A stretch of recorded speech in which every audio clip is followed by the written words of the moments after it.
Good morning Bangladesh. শুধু দ্রুততম সময়ে শিশু রামিসা হত্যার বিচার কার্যের পাশাপাশি তড়িৎ চলছে চট্টগ্রামের বাকলিয়ায় 4 বছরের শিশু ধর্ষণের মামলা। মাত্র 13 দিনের মাথায় অভিযোগপত্র দেয় পুলিশ। এই তড়িৎ আইনি পদক্ষেপে আশায় বুক বাঁধছেন অভিভাবক এবং মানবাধিকার আইনজীবীরা। যদিও 3 মাস পেরিয়ে গেলেও আরেক চাঞ্চল্যকর সীতাকুণ্ডের 8 বছরের শিশু ইরা ধর্ষণ এবং হত্যা মামলার নেই কোনো অগ্রগতি। এ ব্যাপারে বিস্তারিত রিপোর্ট করেছেন রকুনউদ্দিন। ঢাকার রামিসা হত্যার রেশ কাটতে না কাটতেই গত 21শে মে চট্টগ্রামের বাকলিয়ায় ধর্ষণের শিকার হয় 4 বছরের এক শিশু। এই পৈশাচিকতায় উত্তাল হয়ে ওঠে পুরো বাকলিয়া। বিক্ষুব্ধ জনতা রাস্তায় নেমে আসে। অভিযুক্ত মনিরকে পুলিশ হেফাজতে নিতে গেলে রণক্ষেত্রে পরিণত হয় পুরো এলাকা। ঘটনার পরপরই নড়েচড়ে বসে প্রশাসন। ঘটনার মাত্র 13 দিনের মাথায় 4 জুন আদালতে চার্জশিট জমা দেয় পুলিশ। প্রশাসনের এমন তড়িৎ পদক্ষেপে স্বস্তি ফিরেছে শিশুটির পরিবারে। এখন তাদের একমাত্র দাবি দ্রুততম সময়ে বিচারিক প্রক্রিয়া সম্পন্ন করা। কোর্টের মধ্যে তদন্ত করে তাড়াতাড়ি তুলছে, এটা আমি প্রশাসনকে আমি ধন্যবাদ দিই, লাখ লাখ ধন্যবাদ দিই। কথা বুঝছেন, আমি বলতেছি যে সরকার ভালো করে এটা সুন্দর করে যাচাই বাছাই করে তাড়াতাড়ি জানি ওকে ফাঁসি দেয়। পুলিশ বলছে চাঞ্চল্যকর এই মামলা সর্বোচ্চ অগ্রাধিকার দিয়ে তদন্ত করা হয়েছে। নানা সীমাবদ্ধতা সত্ত্বেও জনগুরুত্বপূর্ণ এমন মামলাগুলো দ্রুত ব্যবস্থা নেওয়ার কথা জানান এই কর্মকর্তা।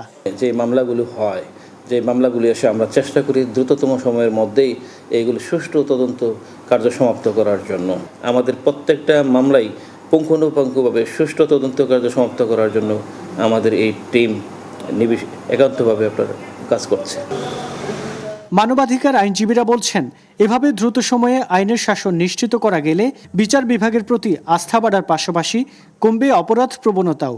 রামিসার মামলাটা যে দ্রুত হয়েছে এটা আমাদের জন্য একটা ভালো বার্তা, কিন্তু আমরা চাই সারা দেশে এই ধরনের মামলাগুলোকে বাছাই করে সেভাবে দ্রুত নিষ্পত্তি করা হোক এবং এই নিষ্পত্তির ক্ষেত্রে যেন কোনো ধরনের বৈষম্য না থাকে এবং সঠিকভাবে স্পেশালাইজড ট্রেইনড আপ লোকজন দিয়ে রাষ্ট্রপক্ষ যেন এই মামলাগুলো তদন্ত করে। বাকলিয়ায় শিশু ধর্ষণ মামলার তদন্ত দ্রুত গতিতে হলেও দীর্ঘ 3 মাসেও সীতাকুণ্ড ইকোপার্ক এলাকায় শিশু ইরা ধর্ষণ ও হত্যা মামলার তদন্ত শেষ করতে পারেনি পুলিশ। Rokunuddin, star news, Chittagong.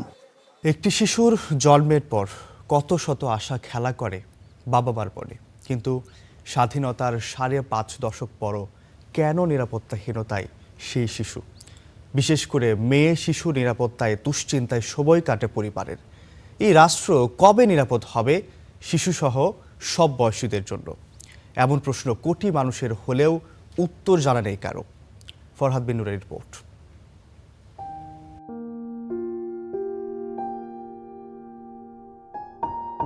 ঝড় হোক, বৃষ্টি কিংবা কাঠফাটা রোদ, বিজয় সরণির এই মোড়েই ফুল বিক্রি করেন ফাতেমা। আর রোজই প্রতিটি আবহাওয়ায় মায়ের সাথে ভিজতে থাকে, পড়তে থাকে মাত্র 1.5 বছর বয়সী শিশুকন্যা সাদিয়া। ফাতেমার কপাল জুড়ে দুশ্চিন্তা।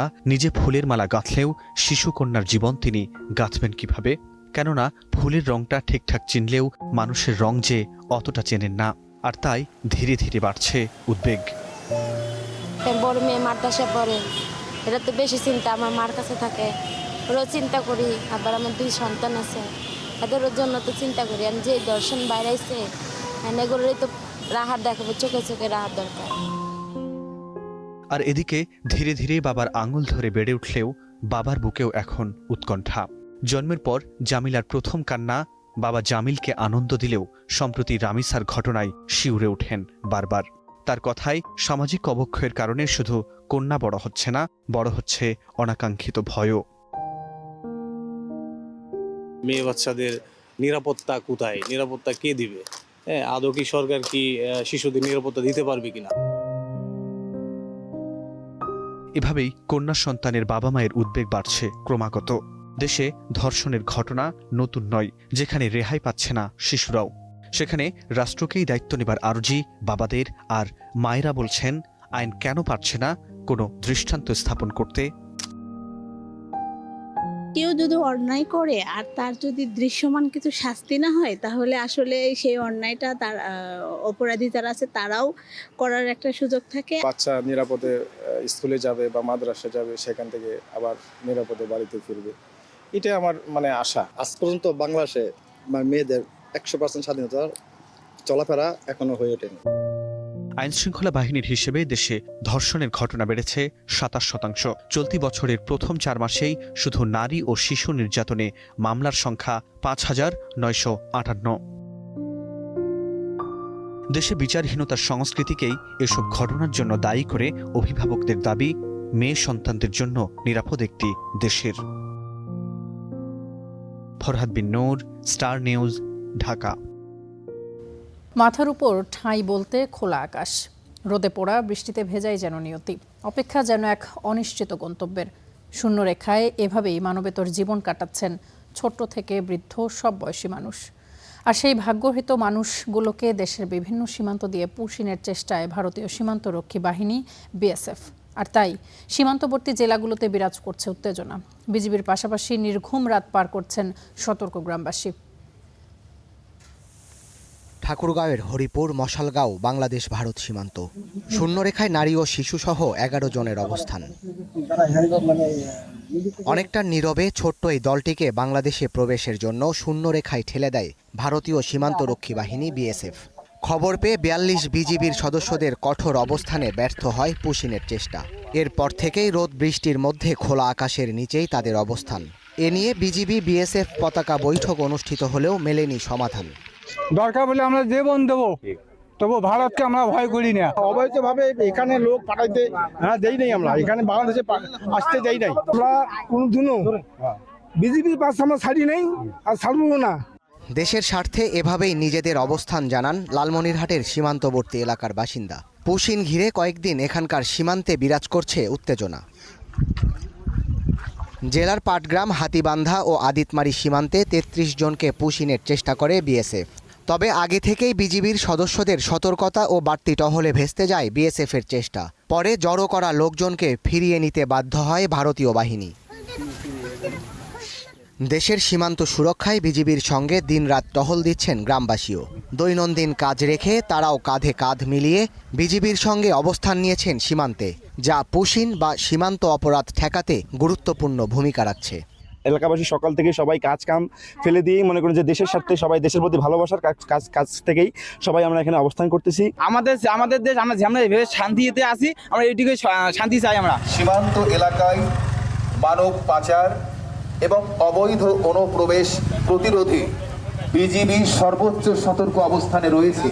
বিভিন্ন সীমান্তে পুশিনের ঘটনায় জয়পুরহাটের পাঁচবিবি সীমান্তে নিজেদের তৎপরতা বাড়িয়েছে বিজিবি। ঘোনাপাড়া সীমান্তে বিএসএফের কাঁটাতারের বেড়া দেওয়ার চেষ্টার পর থেকেই কঠোর অবস্থানে তারা। সম্ভাব্য পুশিনের যে সকল স্থানসমূহ আমরা সিলেক্ট করতে পেরেছি, সেই সকল জায়গায় আমরা অতিরিক্ত নজরদারি তথা আমাদের টহল তৎপরতা বৃদ্ধি করেছি। তবে সীমান্তে চলমান এই উত্তেজনার কারণে কিছুটা আতঙ্কিত স্থানীয়রা। অনেকেই ভয়ে যাচ্ছেন না সীমান্ত লাগোয়া কৃষি জমিতে, এতে ব্যাহত হচ্ছে কৃষিকাজ।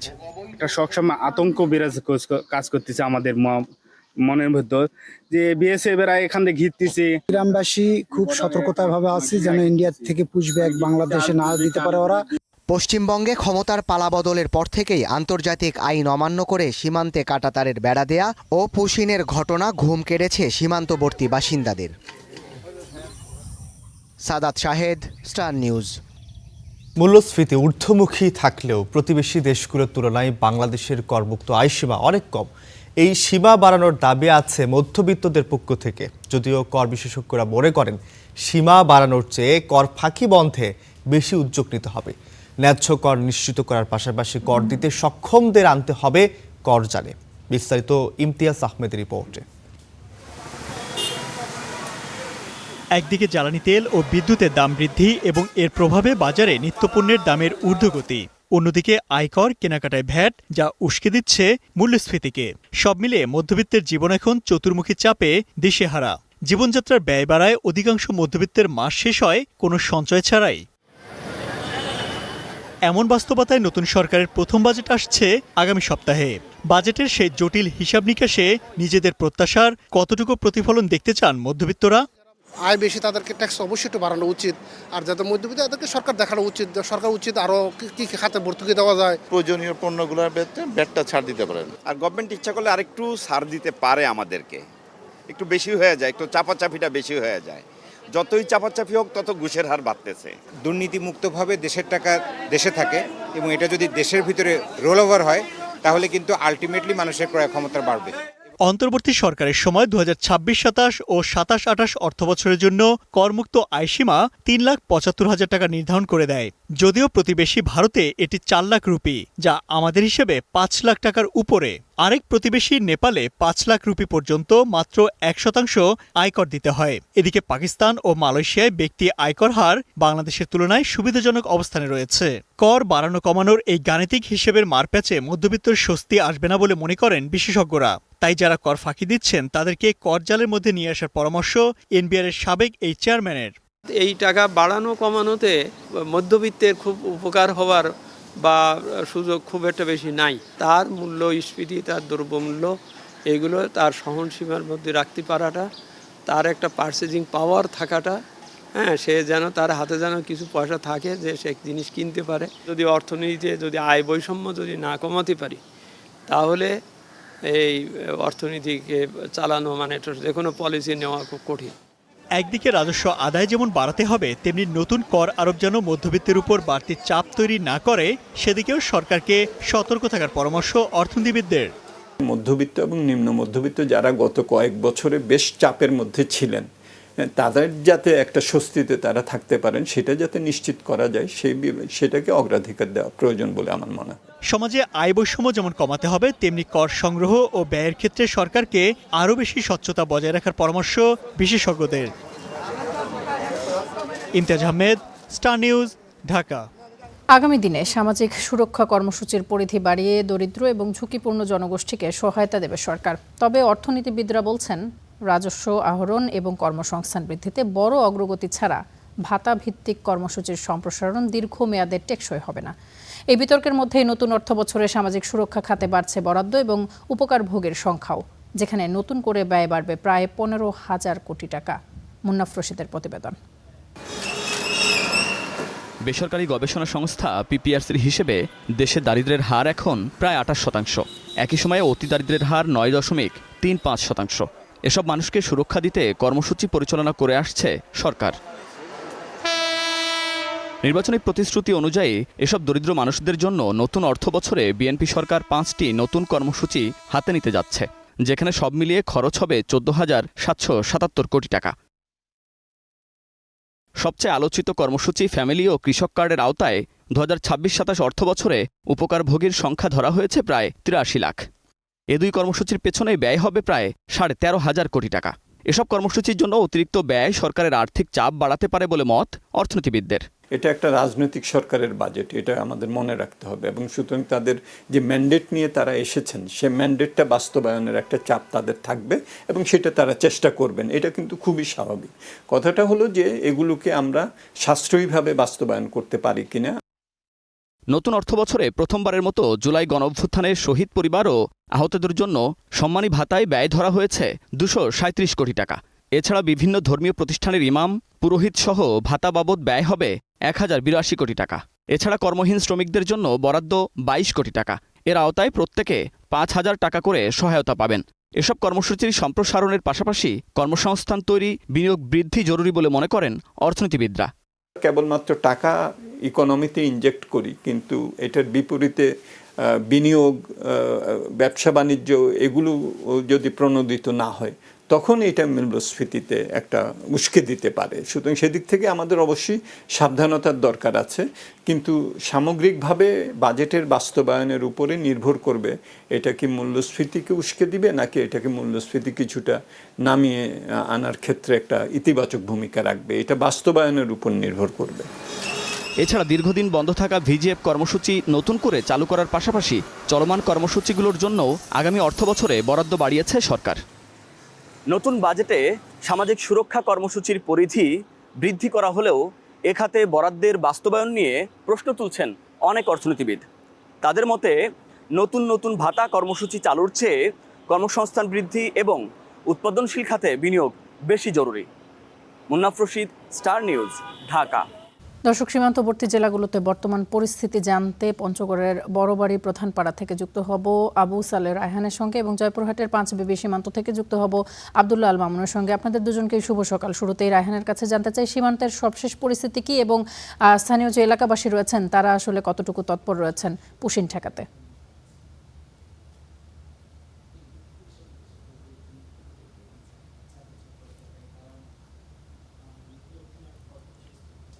জি, দীর্ঘ প্রায় 50টি ঘন্টা কিন্তু আসলে পেরিয়ে গেছে।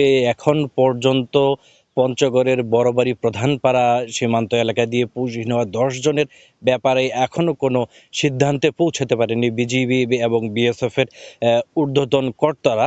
তো এখনো পর্যন্ত দীর্ঘ 50টি ঘন্টা ক্ষেতের আলের মাঝেই কিন্তু তাদের কাটছে, খোলা আকাশের নিচেই। গত শুক্রবার রাতেও ঝড় বৃষ্টির মাঝেও তাদের এখানে কাটে, গতকাল সারাদিন তীব্র রোদের মাঝেও কিন্তু এখানে কাটে। এখন আজ সকালেও কিন্তু তারা এখন একই জায়গায় আছেন এবং তাদের যে খাওয়া দাওয়া এবং অন্যান্য যেসব কষ্ট তারা কিন্তু প্রকাশ করছেন। আমরা গতকাল তাদের কাছাকাছি গিয়েছিলাম, তারা খুবই আর্তনাদ করে বলছিলেন যে ভাই একটু পানি হবে, আমাকে কিছু খাবার এনে দেবেন, এমন কাকুতি মিনতি করে কিন্তু তারা মানুষজনকে বলছিলেন। অথচ সেখানে তাদের খাবার কিংবা পানি পৌঁছানো কিন্তু সীমান্তের নানা কারণে কিন্তু পৌঁছানোটা অনেকটাই কষ্ট হয়েছিল। এমনই মানবেতর জীবনযাপন কিন্তু করছেন স্থানীয়রা। কিন্তু গতকাল অভিযোগ করে যারা বাংলাদেশি তারা অভিযোগ করছেন এবং বারবার কিন্তু তারা বিরক্তি প্রকাশ করছেন যে মানবাধিকার সংগঠনগুলো আসলে আজ কোথায়। কারণ অন্যান্য সীমান্তে যখন বিএসএফ সেই পুঁজিহীন মানুষজনকে ফিরিয়ে নিচ্ছে তখন ঠিক 50টি ঘন্টা ধরে সীমান্তের খোলা আকাশের নিচে মানবেতর জীবনযাপন করছেন এই নারী, পুরুষ এবং শিশুসহ 10 জন। তারা বিভিন্ন ভারতের বিভিন্ন এলাকা থেকে তাদেরকে কিন্তু জড়ো করে এখানে আনা হয় এবং গত শুক্রবার ভোর 5টার দিকে তাদেরকে এই প্রধানপাড়া সীমান্ত দিয়ে কাঁটাতার পার করে এখানে তাদের রেখে যাওয়া হয়। এখন পর্যন্ত কিন্তু বিজিবি এবং বিএসএফ তাদের দুই পাশেই ঘিরে রেখেছেন এবং তাদেরকে নড়াচড়া কিংবা স্থান ত্যাগ করাও কিন্তু তাদের নিষেধ করা হয়েছে। একই জায়গায় তাদের দীর্ঘ 50টি ঘন্টা কেটেছে। এখন তা বলা যায় যে তাদের একটা মানবেতর এবং মানসিক নির্যাতনের শিকার হচ্ছেন এই সীমান্তে পুঁজিহীন হওয়া মানুষজন। তারা নিজেরাও দাবি করছেন যে আমাদের সম্ভাব্যতা যাচাই করে আমরা বাংলাদেশি কিনা বা আমরা ভারতীয় কিনা এটার পরিচয় নিশ্চিত হয়ে আমাদের যে দেশেই হোক একটা ফেরত পাঠানো হোক, আমরা সীমান্তের এই এলাকায় থাকতে চাই না। এমনটি কিন্তু গতকাল থেকে আমরা আকুতি তাদের কাছে শুনতে পেয়েছিলাম। তো আজ সকাল থেকেও কিন্তু তো একই অবস্থানে রয়েছে বিজিবি, বিএসএফ সতর্ক অবস্থানে রয়েছে এবং স্থানীয় মানুষজনও কিন্তু সতর্ক অবস্থানে রয়েছে। আমরা আজকে দেখছিলাম যে ভোর থেকে কিন্তু ঘন কুয়াশায় চারপাশ ঢেকে গিয়েছিল। সেই কুয়াশার মাঝে পলিথিন বিছিয়ে এবং সেই পলিথিন আবার ঢেকে তারা কিন্তু এখানে অবস্থান করছেন। তো হয়তো আজকে যদি কোনো পতাকা বৈঠক বা কোনো সিদ্ধান্ত আসে তাহলে কিন্তু এই মানুষগুলো আসলে কোথায় যাবেন এ নিয়ে সিদ্ধান্ত আসতে পারে। তো এরপরই কিন্তু আমরা আপনাদেরকে জানাতে পারবো যে পুশদিন হওয়া এই 10 জনের ব্যাপারে আসলে তারা কোন দেশে যাচ্ছেন। তো সীমান্ত থেকে এই ছিল আমার কাছে পঞ্চগড়ের সর্বশেষ খবর। রায়হান, অসংখ্য ধন্যবাদ আপনাকে আমাদের সঙ্গে যুক্ত হবার জন্য। মামুন, আপনি আমাদের সঙ্গে যুক্ত রয়েছেন পাঁচবিবি থেকে। পাঁচবিবি সীমান্তের খবরাখবর আপনার কাছ থেকে জানতে চাই।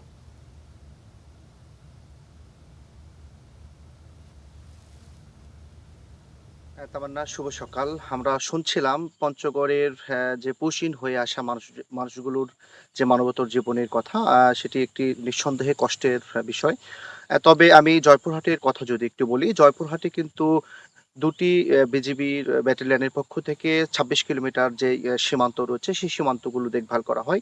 14 বিজিবি এবং 20 বিজিবির পক্ষ থেকে জয়পুরহাটের যে এই সীমান্ত এলাকাগুলো কিন্তু কঠোর নিরাপত্তা এবং নজরদারি জোরদার করা হয়েছে। আমি গতকালকে কিন্তু সারাদিন ছিলাম এবং সারাদিনে যেটি দেখেছি, বিজিবিরা কিন্তু সচেতন করার জন্য মাইকিং করছেন, সেই সাথে খুলি বৈঠক, উঠান বৈঠকের মাধ্যমেও তারা কিন্তু বিভিন্ন জায়গায় গিয়ে সীমান্তর যে মোড়গুলো রয়েছে বা যেখানে জনসমাগম বেশি সেই জায়গাগুলোতে গিয়ে কিন্তু তারা সচেতন করছেন এবং তারা বলছেন যে কোনোভাবেই শূন্য রেখার কাছাকাছি যেন মানুষজন না যায়। সেই সাথে এই সীমান্ত এলাকায় যারা অপরিচিত মানুষজন রয়েছে ঘোরাফেরা দেখলেই যেন বিজিবিকে সংবাদ দেয়। সেই সাথে সীমান্তের কাছে যাওয়ার জন্য নিষেধ করা সহ নানা ধরনের সচেতন কিন্তু এখানকার বিজিবিরা করছেন। তবে অন্যান্য জেলায় যেরকম পুশিনের ঘটনা ঘটেছে সেরকম কিন্তু জয়পুরহাটে এখন পর্যন্ত পুশিনের কোনো খবর আমরা পাইনি। তবে 20 বিজিবির অধীনে হিলি সীমান্তের যে ঘাসুরিয়া এলাকায় গতকালকে 5 জনকে বিএসএফরা পুশিন করার চেষ্টা করেছিল, তবে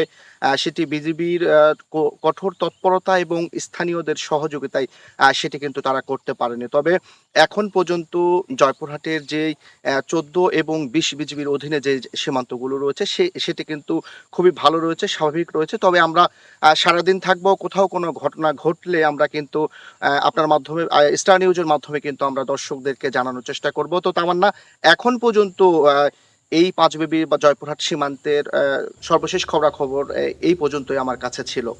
মামুন, অসংখ্য ধন্যবাদ আপনাকে আমাদের সঙ্গে যুক্ত হওয়ার জন্য। নিশ্চয়ই পরবর্তী তথ্যের জন্য আবারও আপনার সঙ্গে যুক্ত হব। দর্শক, স্টার নিউজের পর্দায় গুড মর্নিং বাংলাদেশে সকাল থেকে নানান খবরাখবর জানছিলাম, দর্শকদের জানাচ্ছিলাম। এই মুহূর্তে সংবাদপত্র পত্রিকার খবরাখবরগুলো একটু জানতে চাই, দর্শকদেরও জানাতে চাই সর্বাধিক পঠিত যে দৈনিকগুলো রয়েছে তার খবরে কি কি শিরোনাম স্থান পেয়েছে, সেই খবরাখবর আমাদেরকে জানাবেন আমাদের সহকর্মী সাদিক হাসান ইমন। তামান্না, আপনাকে অসংখ্য ধন্যবাদ। আমরা দিনের শুরুতেই কিছু কিছু শিরোনাম জানিয়ে দিয়েছি। এবার দেখি সর্বাধিক পঠিত যে সংবাদপত্রগুলো রয়েছে তারা কি কি বিষয় সামনে এনেছেন এবং কোন কোন বিষয়ে প্রাধান্য দিয়েছেন।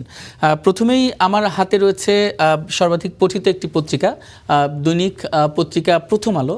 দেখতে চাই যে তারা প্রথমে আসলে সামনে যে বাজেট আসছে সেই বাজেটের আজকে অধিবেশন শুরু হচ্ছে, বাজেট নিয়েই কিন্তু তারা একটি বিশেষ প্রতিবেদন করেছে যে এবার ফ্যামিলি কার্ড সহ সামাজিক খাতে 1.5 লাখ কোটি টাকা এবার ধরা হয়েছে।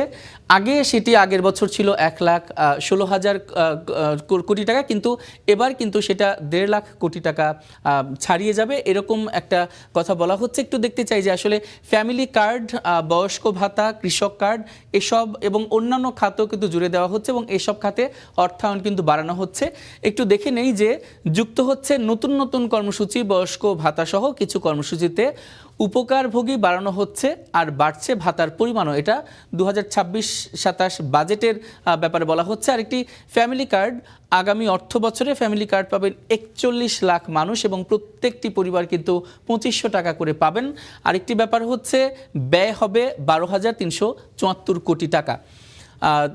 আরেকটা শিরোনাম করেছে, যদি এই যে হামের প্রসঙ্গ বলি তাহলে কিন্তু হামে নানা রকমের প্রতিরোধের চেষ্টা করা হচ্ছে, হাম ঠেকাতে নানা ধরনের ব্যবস্থা নেওয়ার চেষ্টা করা হচ্ছে, কিন্তু তারপরেও যেন হামে মৃত্যুর সংখ্যা কোনোভাবেই কমছে না।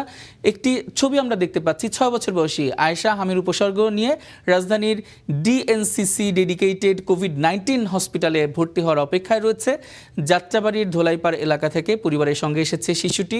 গত 24 ঘন্টায় কিন্তু 3 জন শিশু হামে আক্রান্ত হয়েছে এবং মৃত্যু হয়েছে হামে আক্রান্ত হয়ে, এবং হামে আক্রান্ত হয়েছে 1000-এর বেশি শিশু, এরকম একটি রিপোর্ট কিন্তু তারা করেছে। আরেকটি বিশেষ রিপোর্ট, খুলনায় মাদক বিক্রি হয় খুপড়িতে কিন্তু টাকা যায় বড় ভাইদের পকেটে। খুলনায় সরজমিনে ভিজিট করে একটি রিপোর্ট করা হয়েছে। মাঠ পর্যায়ে বিক্রেতা এবং বাহক ধরা পড়লেও নিয়ন্ত্রকরা কিন্তু থেকে যাচ্ছেন আড়ালে, আর খুচরা বিক্রেতাদের মাদক সরবরাহে যুক্ত সন্ত্রাসী গোষ্ঠীও। দেখি যে খুলনায় রূপসাঘাট, তারপরে খালিশপুর, দৌলতপুর এলাকায় এর বিস্তার সবচেয়ে বেশি, লবণচড়াতেও কিন্তু এর বিস্তার বেশি। আর খুলনা মহানগরে শতাধিক স্থানে হাতের নাগালে মাদক রয়েছে এবং পুলিশের তালিকায় খুলনা মহানগরেই 584 জন মাদক কারবারি কিন্তু রয়েছে। পুলিশের ভাষ্য সেটা হচ্ছে শহরের মোট মামলার 60 থেকে 70% কিন্তু এই মাদক সংশ্লিষ্ট মামলায় কিন্তু লোকজন গ্রেপ্তার হচ্ছেন কিংবা মামলা হচ্ছে।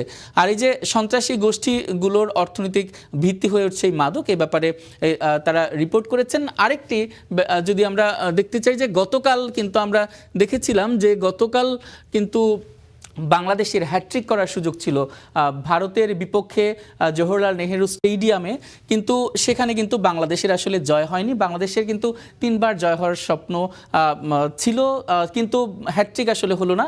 বাংলাদেশ 1-3 ব্যবধানে হেরেছে ভারতের বিপক্ষে।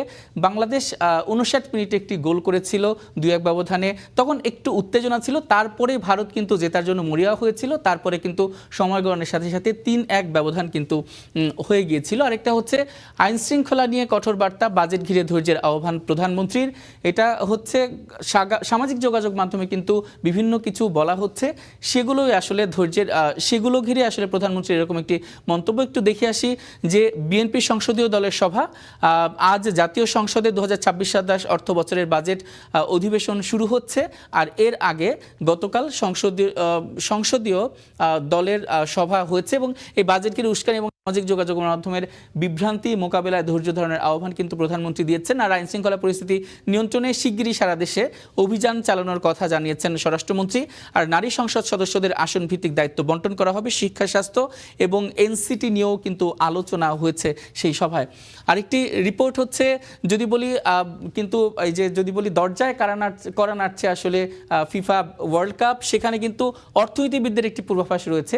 তারা বেশ কিছু গাণিতিক মডেল এবং তাদের সহজাত কিছু অনুভূতির ভিত্তিতে তারা র্যাঙ্কিং করেছেন, সেখানে কিন্তু তারা এগিয়ে রেখেছেন ফ্রান্সকে। তারপরে কিন্তু তারা বলছেন যে আসলে স্পেনের বিরুদ্ধে খেলে কিন্তু চ্যাম্পিয়ন হবে, আসলে ফাইনালে খেলবে স্পেন এবং ফ্রান্স কিন্তু বিজয়ী হবে, তাদের একটি রিপোর্ট করেছে। আরেকটি হচ্ছে যদি বলি যে মধ্যপ্রাচ্যের ইস্যু নিয়ে, সেটা হচ্ছে যুক্তরাষ্ট্রকে কিন্তু গত শুক্রবার যদি বলি দিবাগত রাতে কিন্তু ইরান হামলা চালিয়েছে কুয়েত এবং বাহরাইনে যুক্তরাষ্ট্রের যে ঘাঁটি রয়েছে সেই ঘাঁটিতে। আর যুক্তরাষ্ট্র বলছে যে হরমুজ প্রণালী দিয়ে তাদের জাহাজ চলাচলের সময় সেখানে ইরান হামলা চালিয়েছিল এবং তার পাল্টা জবাব হিসেবেই কিন্তু যুক্তরাষ্ট্রে সেটি হামলা চালিয়েছে যুক্তরাষ্ট্র। আর ইরান বলছে যে যুক্তরাষ্ট্রের সেই হামলার বিপরীতে কিন্তু তারা যুক্তরাষ্ট্রের যে সামরিক ঘাঁটি রয়েছে কুয়েত এবং বাহরাইনে সেখানে হামলা চালিয়েছে। আরেকটি হচ্ছে একজনের স্বামী 10 বছরের বড়, এটা বিবাহিত তরুণ তরুণীর দাম্পত্যের বয়সের পার্থক্য নিয়ে তারা একটি বিশেষ রিপোর্ট করেছে যে 15 থেকে 19 বছর বয়সী 23.8% মেয়ের স্বামীর বয়সে 10 বা এর বেশি বড়, আর 20 থেকে 24 বছরই বয়সী যদি বলি 25.7% মেয়ের স্বামী বয়সে 10 বছর বা তার চেয়ে বড়। এই ব্যাপারে তারা একটি রিপোর্ট করেছে। আমরা আরেকটি পত্রিকায় যেতে চাই, দৈনিক সমকাল আজকে প্রথম যে রিপোর্টটি করেছে সেটা হচ্ছে বিরোধী আসনে উন্নয়ন তদারক করবে বিএনপির নারী এমপিরা। এই ব্যাপারে তারা বলছে যে 7 মন্ত্রী জবাবদিহিতায় আওতায় এটা আসবে। আর সংরক্ষিত আসনের 36 এমপি পেয়েছেন 79 আসনের দায়িত্ব, আর একজন পেয়েছেন 1 থেকে 4টি পর্যন্ত আসন। আর এটা ব্যাপারে বলেছেন যে এটি অগণতান্ত্রিক এবং ফ্যাসিবাদী চিন্তা, অতীতে এর ফলাফল ভালো হয়নি, ভবিষ্যতেও হবে না, এটি বলছে জামাতে ইসলামীর সহকারী সেক্রেটারি জেনারেল হামিদুর রহমান আজাদ কিন্তু এই মন্তব্যটি করেছেন। আরেকটি ব্যাপারে যেটি বললাম যে বাংলাদেশের কিন্তু কালকে স্বপ্ন জয় হয়নি, হ্যাট্রিক করা হয়নি, সে খবরই তারা একটি রিপোর্ট করেছে। মারিয়াদের স্বপ্নভঙ্গ হয়েছে সে ব্যাপারে। আরেকটি তুরস্কের সঙ্গে বাংলাদেশের প্রতিরক্ষা মন্ত্রীর কিন্তু বেশ বৈঠক হয়েছে এবং 2টি কমিটি গঠন করা হয়েছে, সে ব্যাপারে একটি রিপোর্ট করেছেন। প্রধানমন্ত্রীর সঙ্গে তুরস্কের পররাষ্ট্রমন্ত্রীর বৈঠক হয়েছে, সে ব্যাপারে সম্পর্ক উন্নয়নের লক্ষ্যে প্রতিরক্ষা এবং পররাষ্ট্রমন্ত্রী পর্যায়ে যৌথ বৈঠক কমিটি গঠনের সিদ্ধান্ত নিয়েছে বাংলাদেশ তুরস্ক। গতকাল আসলে প্রধানমন্ত্রীর সঙ্গে তুরস্কের পররাষ্ট্রমন্ত্রী হাকান ফিদানের বৈঠকে দুই দেশের মধ্যেই যৌথ কমিটি গঠনের সিদ্ধান্ত হয়েছে, সে ব্যাপারে তারা রিপোর্ট করেছে। একটি বহুমাত্রিক চাপে 9,38,000 কোটি টাকার বাজেট, বহুমাত্রিক কিন্তু চাপ এখন আসলে রয়েছে। যদি বলি যে মধ্যপ্রাচ্যের যুদ্ধও কিন্তু বাংলাদেশে একটি বিশাল রকমের প্রভাব ফেলেছে, তো এর পরেও কিন্তু আসলে 9,38,000 কোটি টাকার বাজেট ঘোষণা করা হবে। আগামী অর্থ বছরের জন্য প্রায় 9,38,000 কোটি টাকার বাজেট প্রণয়নের পরিকল্পনা করেছে সরকার। বৈশ্বিক ঝুঁকি মোকাবেলা, ভর্তুকি এবং সামাজিক নিরাপত্তা কর্মসূচিতে ব্যয় বৃদ্ধি করা হয়েছে এবং সুদ পরিশোধের চাপ এবং সরকারি কর্মকর্তাদের প্রস্তাবিত নতুন বেতন কাঠামোর সুপারিশ আংশিক বাস্তবায়নের কারণে ব্যয়ের পরিমাণ উল্লেখযোগ্য হারে বেড়েছে, এ ব্যাপারে তারা রিপোর্ট করেছে। আরেকটি যদি বলি যে এই যে সংবিধান সংশোধন কমিটি, সরকার এবং বিরোধী দলের যদি বলি যে দূরত্বটা ছিল সেই দূরত্ব এখনও কমেনি। ত্রয়োদশ জাতীয় সংসদের বাজেট অধিবেশন আজ রোববার থেকে শুরু হচ্ছে, আর সে 11 জুন আগামী বাজেট পেশ হবে। পাশাপাশি এই অধিবেশনে গঠিত হতে পারে সংসদীয় কমিটি। এই ক্ষেত্রে সংবিধান সংশোধন কমিটি গঠনের বিষয়টি গুরুত্ব পাচ্ছে, তবে বিশেষ কমিটি গঠনে সরকারি দল প্রথম অধিবেশনে প্রস্তাব করলেও গতকাল শনিবার পর্যন্ত কোনো ধরনের সাড়া দেয়নি বিরোধী দল। একটি রিপোর্ট তারা করেছে। আরেকটি যদি বলে এই যে সীমান্তে বিভিন্ন সীমান্তে কিন্তু আসলে পুশিনের চেষ্টা চলছে, ব্যাপারে রিপোর্ট করেছে। 3 সীমান্তে আরও 42 জনকে পুশিনের চেষ্টা করা হয়েছে, এ ব্যাপারে একটি রিপোর্ট করেছে। বিভিন্ন সীমান্তে কিন্তু পুশিনের চেষ্টা করা হচ্ছে এবং বিজিবি কিন্তু টহল দিচ্ছে এবং নজরদারি কিন্তু বাড়াচ্ছে। এ ব্যাপারে আমরা বেশ কিছুদিন যাবতই দেখে আসছি, সে ব্যাপারেই তারা একটি রিপোর্ট করেছে। আরেকটা হচ্ছে স্বস্তি নেই বাজারে, মধ্যবিত্তের সংসারে নিত্য টানাপোড়েন, নিত্যপণ্যের দাম কিন্তু বেড়ে যাচ্ছে। এতে বাজারের দাম বৃদ্ধিতে কিন্তু নাভিশ্বাস পড়ছে মধ্যবিত্তের পকেটে এবং পকেটে কিন্তু টান পড়ছে, সে ব্যাপারেই তারা একটি রিপোর্ট করেছে। আমরা আরেকটি পত্রিকা একটু যেতে চাই, যুগান্তর পত্রিকা। তারা প্রথমেই কিন্তু এই যে প্রশ্নের মুখে ঢাকা দিল্লির সম্পর্ক, কারণ সীমান্তে কিলিং পুশিংয়ে বেড়েছে ক্ষোভ, এটা আমরা কয়েকদিন যাবতই দেখছি এবং একটু আগেও আমরা একটু দেখে আসলাম। আর হচ্ছে যদি বলি বাজেট অধিবেশন আসছে আজ, সংবিধান সংশোধন ইস্যুতে উত্তাপ ছড়াবে যদি বলি সংসদে, এ ব্যাপারে। আর হচ্ছে আরব সাগরের তীরে ভাঙলো লাল সবুজের স্বপ্ন, ব্যাপারে তার একটি রিপোর্ট করেছে। আর একটা সুসময়ও ভালো নেই তৃণমূলীয় ত্যাগীরা, এটা হচ্ছে বিএনপির হাইব্রিডদের দৌরাত্ম্য কিন্তু বেড়েছে, কিন্তু যারা আসলে খাঁটি নেতা তাদের কিন্তু আসলে সুসময় আসলে তারা ভালো নেই, সে ব্যাপারে তার একটি রিপোর্ট করেছেন। আরেকটি যদি বলি যে বিমানবন্দরে শাহজালালের পাশেই জ্বালানির মজুদ, বিমানবন্দরের পেটে টাইম বোমা, এ ব্যাপারে তারা বলছে এবং এ ধরনের একটি রিপোর্ট তারা করেছেন। আর একটা হচ্ছে আমার দেশ পত্রিকা একটু দেখতে চাই, সে পত্রিকা কি করেছে, ক্রসফায়ারে গুমের আড়ালে খুনিরা কি বেঁচে যাচ্ছে, এ ব্যাপারে তারা প্রথম একটি রিপোর্ট করেছেন। সেই রিপোর্টটা একটু দেখতে চাই যে এই যে ব্লগার হত্যা করা হয়েছে, মুকুল রানাকে গুমের পর ক্রসফায়ারে হত্যা করা হয়েছে হেফাজতে থাকা অবস্থায়। মুকুল কিভাবে খুন হলেন এবং খুন করলেন, আসলে হেফাজতে থাকার পরে মুকুল কিভাবে খুন করলেন সে ব্যাপারে রিপোর্ট করেছে। আরাফাতের বিষয়ে জাতীয় গুম সংক্রান্ত কমিশনের প্রশ্ন এটি, পুলিশ এবং ম্যাজিস্ট্রেটের যোগসাজশে জোরপূর্বক জবানবন্দি দেওয়া হচ্ছে। আর অকাট্টা প্রমাণাদি প্রত্যাখ্যান করেছেন বিচারক। আর নিরাপত্তা বেষ্টিত এলাকায় বারবার আগুন, এতে উদ্বেগ কিন্তু বাড়ছে, দেশের বিভিন্ন জায়গায় কিন্তু আগুন লাগছে। আমরা কিছুদিন আগেও দেখলাম যে শাহজালাল আন্তর্জাতিক বিমানবন্দরে কিন্তু কার্গো ভিলেজে আবার আগুন লেগেছিল, 2 বার কিন্তু গত বছরও লেগেছিল, এবছর লাগলো, এ বিষয়ে রিপোর্ট করেছে। আর বিভিন্ন জায়গায় কিন্তু আগুন লাগছে, সে ব্যাপারে রিপোর্ট করেছে। আর স্থানীয় সরকার প্রতিমন্ত্রী বললেন যে ঢাকাকে আজকাল আর বাসযোগ্য মনে হচ্ছে না, সে ব্যাপারে তিনি বেশ কিছু দিক নির্দেশনা দিয়েছেন যে কিভাবে আসলে বাসযোগ্য করা যায়। আরেকটি রিপোর্ট তারা করেছেন, আজকে কিন্তু শিশু রামিসা হত্যা মামলার রায় হবে এবং সেই ব্যাপারে কিন্তু আজকে বেশ প্রস্তুতি চলছে এবং রায় একটি দৃষ্টান্তমূলক শাস্তি হবে, সেই প্রত্যাশা কিন্তু আসলে সবাই করছে। সে ব্যাপারে তাদের একটি রিপোর্ট কিন্তু রয়েছে। একটু নিউ এইজে দেখতে চাই, যে চোখ বোলাতে চাই যে তারা আসলে কি কি করেছে। যদি বলি শিরোনামে রেখেছে, তাহলে বাজেট সেশন বিগিনস টুডে, আজকে আসলে দেখা যাচ্ছে যে বাজেট অধিবেশন শুরু হবে, সে ব্যাপারে রিপোর্ট করেছে। আরেকটি হচ্ছে বিজিবি ফয়েলস 8 মোর পুশিন অ্যাটেম্পটস, আসলে বাংলাদেশের বিভিন্ন সীমান্তে কিন্তু পুশিন করা হচ্ছে এবং বিজিবি সেগুলো কঠোর নজরদারিতে রেখেছে এবং সেগুলো কিন্তু প্রতিহত করা হচ্ছে, সে ব্যাপারে তার একটি রিপোর্ট করেছে। আরেকটি যদি বলি যে আসলে আজকের পত্রিকাগুলো যদি আজকে দেখি যে প্রধান কিন্তু শিরোনাম প্রত্যেকটি পত্রিকায় কিন্তু বাজেটকে রাখা হয়েছে, বাজেটের অধিবেশন আজ শুরু হচ্ছে এবং বাজেটে কিন্তু এবার আসলে যদি বলি সামাজিক নিরাপত্তার বিষয়গুলোকে প্রাধান্য দেওয়া হয়েছে এবং এবার সৃজনশীল অর্থনীতির দিকেও কিন্তু নজর দেওয়া হয়েছে এবং শিক্ষা খাতেও বেশ খানিকটা গুরুত্ব দেওয়া হবে। তো আজকে কিন্তু পত্রপত্রিকা ঘিরে রামিসা হত্যার বিচারের মধ্যপ্রাপ্তে উত্তেজনা বেড়েছে, সে ব্যাপারে হামের মৃত্যু সংখ্যা বা আক্রান্তের সংখ্যা কমছে না, সে ব্যাপারে রিপোর্ট করা হয়েছে। এবং আজকে প্রাধান্য পেয়েছে, যেটা শুরু থেকে বলছিলাম যে বাজেট কিন্তু এবারে বেশ খানিকটা প্রাধান্য পেয়েছে। আমরা একটা স্টুডিওতে আমাদের সহকর্মী তামান্নার কাছে যেতে চাই। তামান্না, আজকে আসলে পত্রপত্রিকা ঘিরে এগুলোই ছিল আমার কাছে সর্বশেষ খবরাখবর এবং যদি বলি যে বাজেটকে কিন্তু এবার সবচেয়ে বেশি প্রাধান্য দেওয়া হচ্ছে এবং 26-27 অর্থ বছরের বাজেট আসলে কেমন হবে, জনদুর্ভোগ কতটা কমবে বা কোন দিকে আসলে বাড়ানো হবে বাজেটের আকার এবং কোন দিকে সংকোচন করা হবে, এগুলো নিয়ে কিন্তু আজকে আলোচনা হবে এবং তার দিকে কিন্তু মুখিয়ে রয়েছে আমরা সবাই। আসলে এটাই ছিল পত্রপত্রিকা থেকে আমার কাছে আজকে সর্বশেষ তথ্যগুলো। ইমন, আপনাকে ধন্যবাদ, আপনি সকাল সকাল পত্রপত্রিকার খবরের শিরোনামগুলো আমাদেরকে জানাচ্ছিলেন। চট্টগ্রাম বন্দরের নিউমোরিং কন্টেইনার টার্মিনাল, এনসিটির পাশাপাশি এবার চিটাগং কন্টেইনার টার্মিনাল সিসিটি পরিচালনার ব্যবসা পেতে প্রতিযোগিতায় নেমেছে সংযুক্ত আরব আমিরাত ও সৌদি আরব। একই সঙ্গে প্রতিযোগিতায় আছে একটি দেশীয় প্রতিষ্ঠানও। এনসিটির পাশাপাশি জেনারেল কার্গো বার্থ, জিসিবিও পরিচালনা করতে চায় দেশীয় প্রতিষ্ঠানটি। চট্টগ্রাম থেকে আরও জানাচ্ছেন সৈয়দ তামিম মাহমুদ। চট্টগ্রাম বন্দরের এনসিটির পাশাপাশি এবার আলোচনার কেন্দ্রে চিটাগাং কন্টেইনার টার্মিনাল, সিসিটি ও জেনারেল কার্গো বার্থ জিসিবি। এই টার্মিনালগুলো দিয়েই মূলত বন্দরের সিংহভাগ বাণিজ্য চলে।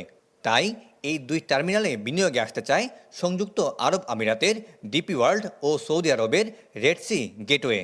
এর সাথে প্রতিযোগিতায় আছে দেশীয় প্রতিষ্ঠান এমজিএইচ গ্রুপ। গেল ৮ এপ্রিল দুবাইয়ে অনুষ্ঠিত বাংলাদেশ দুবাই প্ল্যাটফর্মের সভায় সিসিটি পরিচালনার প্রস্তাব দেয় ডিপি ওয়ার্ল্ড। এর ২ সপ্তাহ পর সিসিটির সঙ্গে জিসিবিকে একীভূত করে প্রায় ৭,৩৮০ কোটি টাকার বিনিয়োগের প্রস্তাব দেয় সৌদি আরবের প্রতিষ্ঠান RSGT। অন্যদিকে দেশীয় প্রতিষ্ঠান এমজিএইচ গ্রুপ আগামী ১৫ বছরে বন্দরকে প্রায় ২০,৬৬৪ কোটি টাকা আয়ের নিশ্চয়তা দিচ্ছে।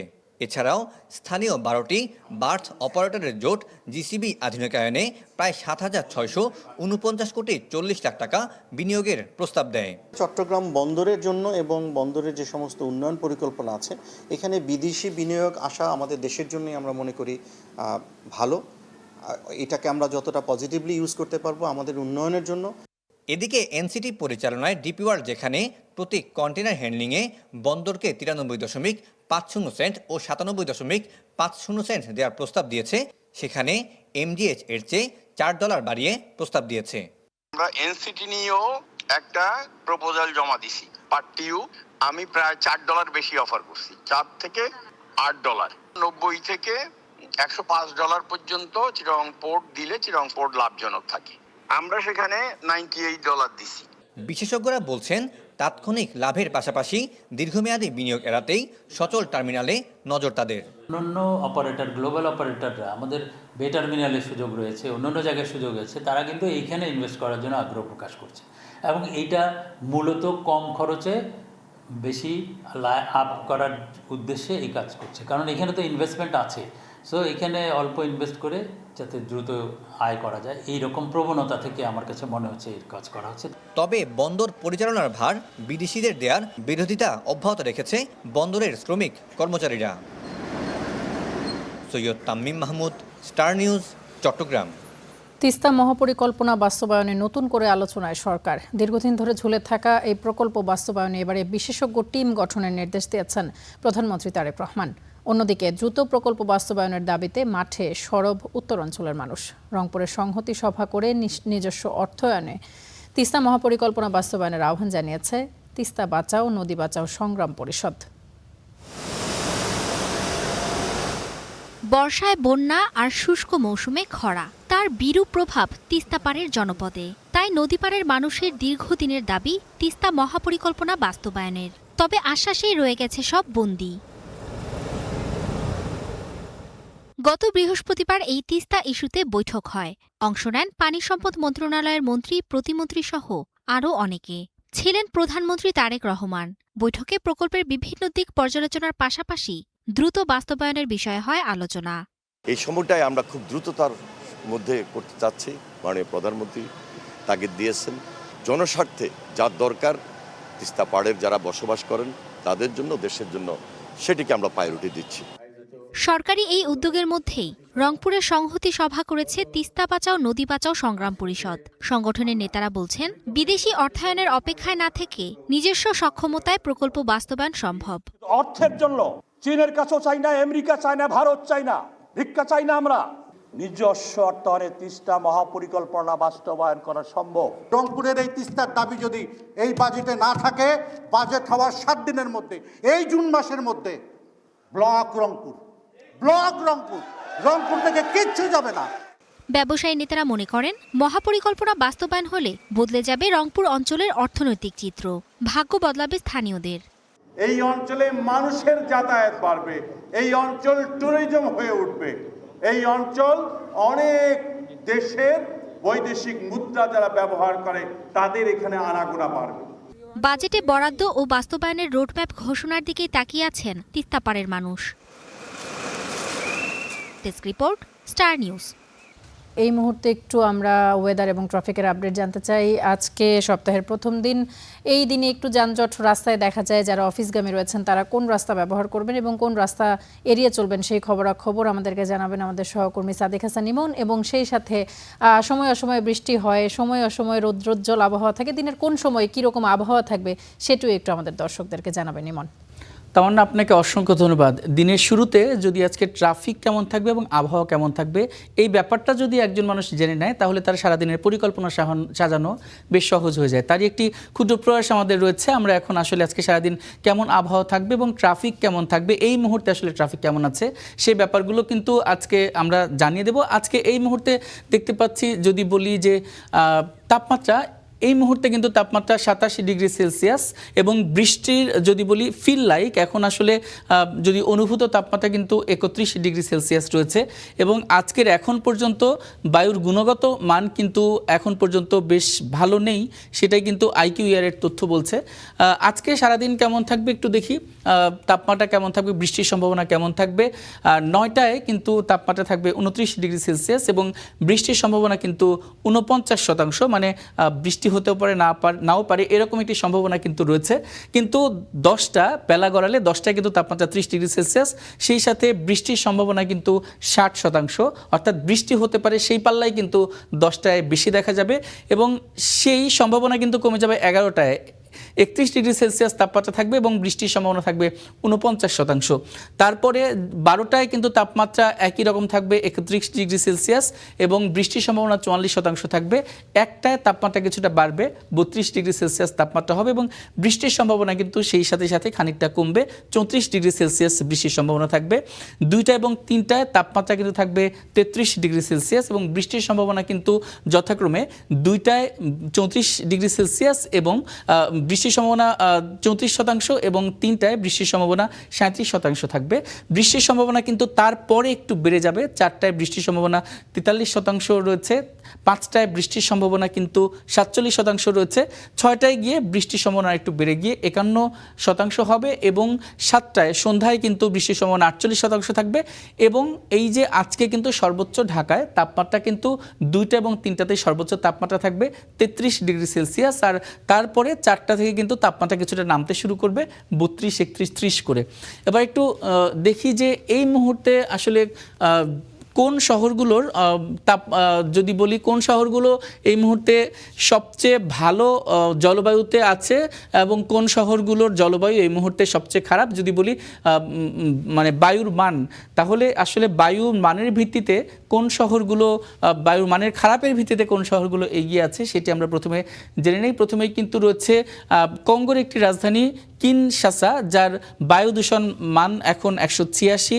দ্বিতীয় অবস্থানে ইন্দোনেশিয়ার জাকার্তা রয়েছে, যার বায়ু দূষণ মাত্রা কিন্তু 163। তৃতীয় অবস্থানে পাকিস্তানের লাহোর রয়েছে, যার বায়ু দূষণ মাত্রা 163। চিলির সান্তিয়াগো রয়েছে, যার বায়ু দূষণ মাত্রা এই মুহূর্তে 152। পঞ্চম অবস্থানে কিন্তু বাংলাদেশ রয়েছে, যার বায়ু দূষণ মাত্রা এই মুহূর্তে 123। এবার দেখে নেই যে কোন শহরগুলো সবচেয়ে এই মুহূর্তে কোন শহরের বায়ু সবচেয়ে বেশি ভালো সেটা একটু দেখে নেই। প্রথমে কিন্তু রয়েছে আকরা রয়েছে ঘানার রাজধানী, যার বায়ু দূষণ মাত্রা এই মুহূর্তে 11। দ্বিতীয় অবস্থানে রয়েছে অস্ট্রেলিয়ার মেলবোর্ন, যার বায়ু দূষণ মাত্রা 14। তৃতীয় অবস্থানে থাইল্যান্ডের ব্যাংকক রয়েছে, যার বায়ু দূষণ মাত্রা 17। চতুর্থ অবস্থানে রয়েছে কাজাখস্তানের আলমেটি রয়েছে, যার বায়ু দূষণ মাত্রা 18 এবং পঞ্চম অবস্থানে কিন্তু অস্ট্রিয়ার রাজধানী ভিয়েনা, যার বায়ু দূষণ মাত্রা এখন 18। এবার একটু জানিয়ে দিতে চাই যে এই মুহূর্তে আসলে অফিসগামী যারা রয়েছেন, যারা বের হবেন, তাদের উদ্দেশ্যে আমাদের একটু ক্ষুদ্র প্রয়াসে যে আমরা জানিয়ে দেওয়ার চেষ্টা করি যে এই মুহূর্তে আসলে ট্রাফিক আপডেট, ঢাকার সিটিতে আসলে কোন সড়কে কী ধরনের ট্রাফিক আসলে রয়েছে। তো প্রথমেই ঢাকার একটি প্রবেশমুখ আমিনবাজার দিয়ে শুরু করি। আমিনবাজারে কিন্তু এই মুহূর্তে আমিনবাজার গাবতলী আসার যে পথটি সেটা কিন্তু এই মুহূর্তে কোনো জ্যাম কিন্তু দেখা যাচ্ছে না। গাবতলীতে কিছুটা জ্যাম আমরা দেখতে পাচ্ছি, সেখান থেকে মিরপুর 10 নম্বর গোলচত্বর যদি দেখি তাহলে চৌরাস্তার কিন্তু চারদিকেই জ্যাম এই মুহূর্তে বিরাজমান রয়েছে। সেদিক থেকে যদি কাজীপাড়া শেওড়াপাড়ার ওই সাইডটায় কিন্তু মাঝারি ধরনের জ্যাম রয়েছে। তারপরে ওই সাইডটা দিয়ে যখন বিজয় সরণির দিকে যদি বলি, আগারগাঁওয়ে যেটা মোড় রয়েছে, আগারগাঁও যে 4 রাস্তার মোড়, সেখানে আমরা জ্যাম দেখতে পাচ্ছি। তীব্র আকার ধারণ করেছে কিছু কিছু রাস্তায়, কিছু কিছু জায়গায় কিন্তু মাঝারি ধরনের জ্যাম রয়েছে। তারপরে সেদিক থেকে এগিয়ে যদি বিজয় সরণি দেখি, তাহলে বিজয় সরণিতে চিরাচরিত রূপ যেটা লম্বা লাইন, সেই লম্বা লাইনই কিন্তু আমরা দেখতে পাচ্ছি 4 রাস্তাতেই মোটামুটি বেশ ঘন জ্যাম আমরা বিজয় সরণিতে দেখতে পাচ্ছি। সেই রাস্তা দিয়ে এগিয়ে যদি আমরা একটু যাই ফার্ম গেটের দিকে, তাহলে ফার্ম গেটে কিন্তু এই মুহূর্তে জ্যাম কিন্তু ফার্মগেটের চৌরাস্তায় কিন্তু জ্যাম এই মুহূর্তে বেশ খানিকটা রয়েছে। তারপরে তেজগাঁওয়ে যে রাস্তা, সেখানেই কিন্তু ইতোমধ্যেই কিন্তু জ্যাম শুরু হয়ে গেছে। যদি আমরা এই নভ থিয়েটারের এই রোডটা দেখি, নভ থিয়েটারের রোডটা দিয়ে তেজগাঁওয়ের পথে কিন্তু লম্বা জ্যামের সারি কিন্তু আমরা দেখতে পাচ্ছি। ওদিক থেকে তেজগাঁও দিয়ে যদি মহাখালী বাস টার্মিনাল দেখি, তারপরে ওইদিকে যদি যদি বলি ইসিবি হয়ে যদি মহাখালী বাস টার্মিনালের দিকে যাই, তাহলে মহাখালী বাস টার্মিনালের ওখানে কিন্তু জ্যাম বাধা ইতোমধ্যে শুরু হয়েছে এবং আমরা রেড সিগন্যাল কিন্তু সেখানে দেখতে পাচ্ছি। আর এদিক থেকে যদি দেখি যে বাড্ডা রোডে কিন্তু প্রগতি সারণী দিয়ে বাড্ডা রোডে, সেখানে কিন্তু সেই গোটা রোডটাতেই কিন্তু থেমে থেমে কিছু কিছু জায়গায় ঘন জ্যাম দেখা দিয়েছে, কোনো জায়গায় কিন্তু হালকা ধরনের জ্যামের উপস্থিতি দেখতে পাচ্ছি। এদিক থেকে যদি রামপুরার দিকে দেখি, রামপুরায় কিন্তু এদিক থেকে রামপুরা রোডটা এখন পর্যন্ত খুব বেশি জ্যাম আসলে দেখতে পাচ্ছি না, তবে থেমে থেমে কিছু জায়গায় রয়েছে। আর তারপরে যদি মালিবাগের দিকে যাই, মালিবাগে কিন্তু ইতোমধ্যেই কিন্তু জ্যাম কিন্তু শুরু হয়ে গেছে মগবাজার মালিবাগের দিকে। একটু দেখাতে চাই যে আসলে পান্থপাত কারওয়ান বাজার যেটা চৌরাস্তা, সেই চৌরাস্তায় কিন্তু ইতোমধ্যে চারদিক থেকেই কিন্তু জ্যামের লম্বা লাইন কিন্তু শুরু হয়ে গিয়েছে।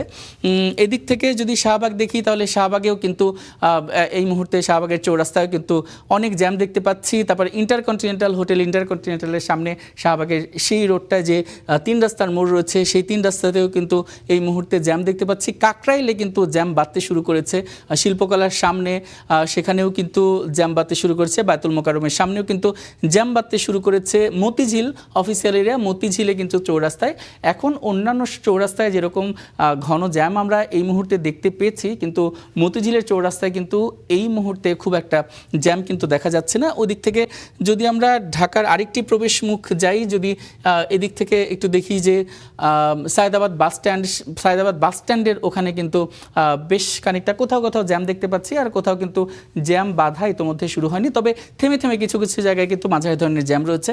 আর যাত্রাবাড়ি বাস টার্মিনাল যদি বলি, ঢাকার আরেকটা প্রবেশ মুখ, সেখানে কিন্তু চৌরাস্তায় চারদিকেই কিন্তু অনেকটাই জ্যাম আমরা ইতোমধ্যে দেখতে পাচ্ছি। তো আজকে যদি বলি যে ঢাকায় ইতোমধ্যে যে মেইন স্থানগুলো রয়েছে, যে চৌরাস্তাগুলো রয়েছে, মিরপুর 10 নম্বর, ওই দিক থেকে বিজয় সরণি, আগারগাঁও, তারপরে ওদিক থেকে যদি বলি তেজগাঁও, মহাখালী বাস টার্মিনাল, ওদিক থেকে কিন্তু এবং জ্যাম কিন্তু রয়েছে, ফার্মগেটেও জ্যাম রয়েছে ওদিক থেকে। তবে এই দিকে যদি বলি এই মুহূর্তে আসলে মতিঝিলে খুব বেশি জ্যাম নেই। আবার ওদিক থেকে যদি বলি যে রামপুরার দিকে, মালিবাগের দিকে, ওখানে অনেক বেশি জ্যাম কিন্তু নেই, এবং মহাখালী বাস টার্মিনালের যে রাস্তা, সেখানেও কিন্তু থেমে থেমে জ্যাম ইতোমধ্যে শুরু হয়েছে।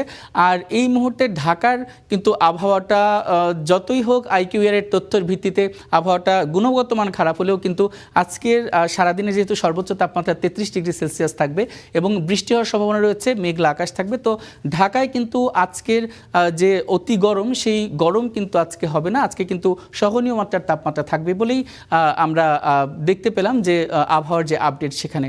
তো আমাদের আরেক সহকর্মী রয়েছেন তামান্নার কাছে যেতে চাই। তামান্না, আজকে আসলে ট্রাফিক আপডেট এবং ওয়েদার ঘেটে এগুলোই আসলে দেখলাম যে আজকের আবহাওয়াটা বেশ খানিকটা ভালোই থাকবে। অসংখ্য ধন্যবাদ ইমন, বেশ স্বস্তিদায়ক খবর আপনি দিচ্ছিলেন আবহাওয়ার ব্যাপারে। লেবাননে ইসরায়েলি ড্রোন হামলায় নিহত 2 বাংলাদেশির মরদেহ দেশে পৌঁছেছে। দক্ষিণ লেবাননের নাবাতিয়ের জিবদিন এলাকায় গত 11 মে হামলায় নিহত হন সাতক্ষীরার শফিকুল ও নাহিদুল ইসলাম নাহিদ। বৈরুতের বাংলাদেশ দূতাবাসের তত্ত্বাবধানে প্রয়োজনীয় আইনি প্রক্রিয়ার মাধ্যমে মরদেহ দেশে আনা হয়।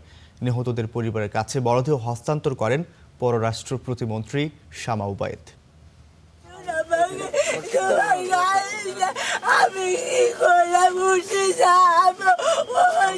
এভাবেই কান্নায় ভেঙে পড়েন লেবাননে নিহত শফিকুল ইসলামের স্ত্রী। হঠাৎ আমার মরণ হবে আর আমি হব লাশ, ফেসবুকে এমন পোস্ট করা নাহিদ সত্যি ফিরলেন লাশ হয়ে। শনিবার মধ্যরাতে শাহজালাল আন্তর্জাতিক বিমানবন্দরে আসে ইসরায়েলি হামলায় লেবাননে নিহত শফিকুল ও নাহিদের মরদেহ। এ সময় আবেগঘন পরিবেশের সৃষ্টি হয়, কান্নায় ভেঙে পড়েন নিহতদের পরিবারের সদস্যরা। আগের দিনকে ফোন করে বলছে এখানে খুব অবস্থা খুব খারাপ, মানে সাইডে বোম পড়তেছে, কাকা কি হবে বলতে পারতেছি না। ক্যামেরা বলতে কি তাহলে তুমি অন্য জায়গায় সরে যাও, তো বলতে কি সরে যাবো, কোনে কপালে যদি থাকে তাহলে আমি তো বাঁচতে পারবো না।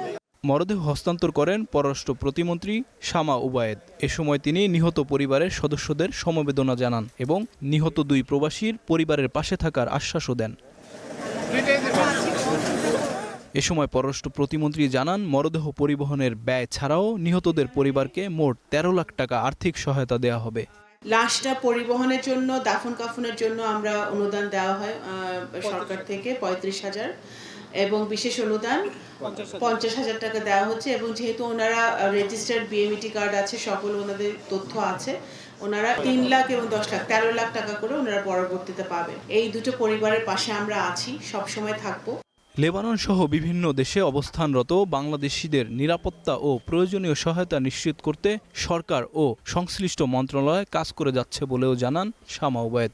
শুরু হয়েছে যে আমাদের প্রধান দায়িত্ব হচ্ছে যে আমাদের নাগরিকদের পাশে থাকা, যে যেখানে আছে, যে দেশে যে অবস্থায় আছে, আমাদের নাগরিকরা যেন নিরাপদে থাকে এবং কোনো বিপদে যদি তারা পড়ে যায় তাদেরকে যেন আমরা ফিরিয়ে আনতে পারি, তাদের সকল সহযোগিতা আমরা করতে পারি, সেটাই আমাদের 1 নম্বর প্রায়োরিটি।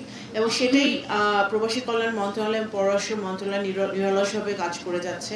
পরে প্রবাসী কল্যাণ মন্ত্রণালয়ের বিশেষ অ্যাম্বুলেন্সে করে নিহত শফিকুল ও নাহিদের মরদেহ পাঠানো হয় সাতক্ষীরায়। আইমন সাজিদ, স্টার নিউজ, ঢাকা। মার্কিন বন্ডের দীর্ঘদিনের আধিপত্য ভেঙে বিশ্বের কেন্দ্রীয় ব্যাংকগুলোর রিজার্ভে এখন শীর্ষস্থান দখল করেছে স্বর্ণ।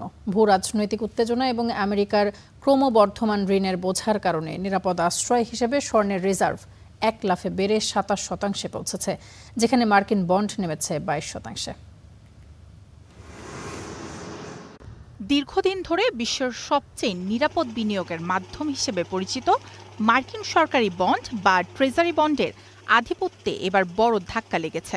ভূরাজনৈতিক উত্তেজনা, ডলারের মান ওঠানামা এবং যুক্তরাষ্ট্রে বাড়তে থাকা ঋণের বোঝার কারণে বিশ্বজুড়ে কেন্দ্রীয় ব্যাংকগুলোর রিজার্ভ ব্যবস্থাপনায় এক ধরনের পরিবর্তন দেখা যাচ্ছে।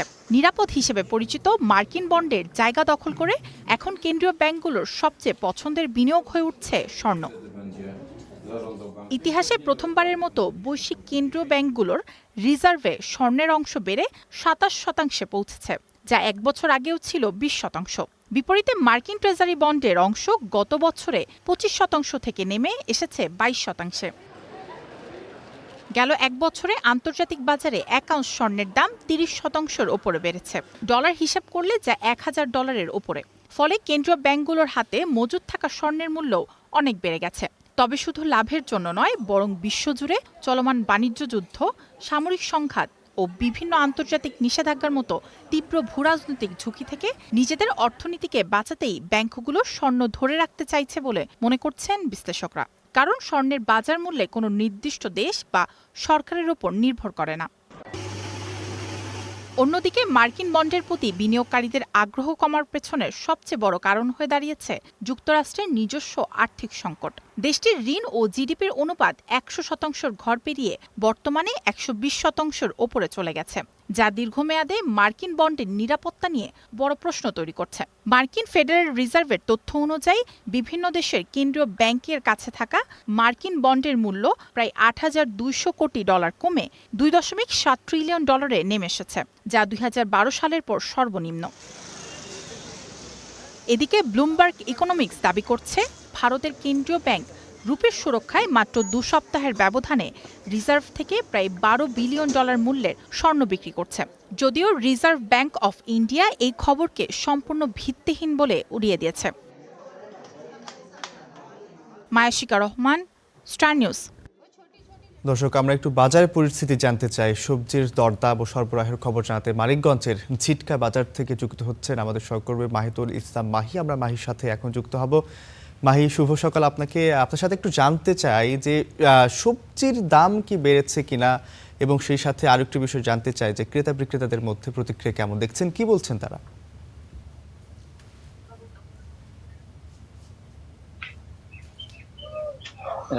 আমি একটু জানিয়ে রাখি যে একটি আশার খবর হলো বেশিরভাগ যে সবজিগুলো রয়েছে সেগুলোর দাম কিন্তু কমেছে। আমরা আসলে পাইকারি এবং খুচরা দুটো জায়গায় কথা বলেছি। আমি যে বাজারটি রয়েছে, বাজারটি প্রায় 200 বছরের পুরনো একটি বাজার, এবং এই বাজারে যদি একটু জানিয়ে রাখি যে বাজারটি পুরনো বাজার, এবং বাজারের এক পাশে আপনার খুচরা এবং আরেক পাশে কিন্তু পাইকারি অর্থাৎ আড়ত রয়েছে। এখানে একটু জানিয়ে রাখি যে আড়তে আমরা যে তথ্যটি নিয়েছি, আড়তে কিন্তু সবজির দাম বেশিরভাগ সবজি 10-15 টাকা গেছে, এবং পাইকারিতে কিন্তু 15 থেকে 20 টাকা পর্যন্ত কমেছে। আমি যদি জানিয়ে রাখি যে পটলের দাম 30 টাকা কমেছে, প্রতিটি লাউ 10 থেকে 15 টাকা কমেছে। পাশাপাশি যে অন্যান্য যে সবজিগুলো সেগুলোর দামও কিন্তু কমেছে। তবে কাঁচামরিচের দামটা একটু বেশিই কমেছে, যেটা বেশি ঝালযুক্ত মরিচ 20 টাকার মতো, এবং বিন্দু মরিচ বা ছোট যেটি স্থানীয় জাতের যে মরিচ রয়েছে সেগুলোর দামও কিন্তু পাইকারি বিক্রি হচ্ছে 25 থেকে 30 টাকা, এবং খুচরা পড়বে 40 টাকার মতো বিক্রি হচ্ছে। আমি একটু জানিয়ে রাখি যে বৃদ্ধি পেয়েছে শুধুমাত্র করলার দাম 10 টাকা কেজিতে, এবং আলু 2 থেকে 3 টাকা কেজি বৃদ্ধি পেয়েছে, এবং পেঁয়াজের দাম কিন্তু স্থিতিশীল রয়েছে। আমি একটু সংযুক্ত করার চেষ্টা করছি, যারা একজন খুচরা যিনি বিক্রি করে থাকেন, আসলে দাম কোন কোন সবজিতে কমেছে, কোন কোন? আপনি কাকরোলের দাম 60 টাকা হয়েছে, আলু 25 টাকা কেজি, উস্তা 50 টাকা কেজি, পটল 40 টাকা কেজি, লাউ 50 টাকা পিস, 30 টাকা কেজি, ধুন্দুল 30 টাকা কেজি, পেঁয়াজ 40 টাকা কেজি। কমেছে কোনটা, বেড়েছে কোনটা? এটা উস্তার দাম 10 টাকা পড়ছে, সবকিছুর দাম মোটামুটি কমছে। 10 টাকা 5 টাকা দামটা বেশি কেমন কমেছে? শসার দাম ছিল আপনার 80 টাকা 90 টাকা কেজি, এখন 40 টাকা কেজি, 40 টাকা কমে গেছে শসা।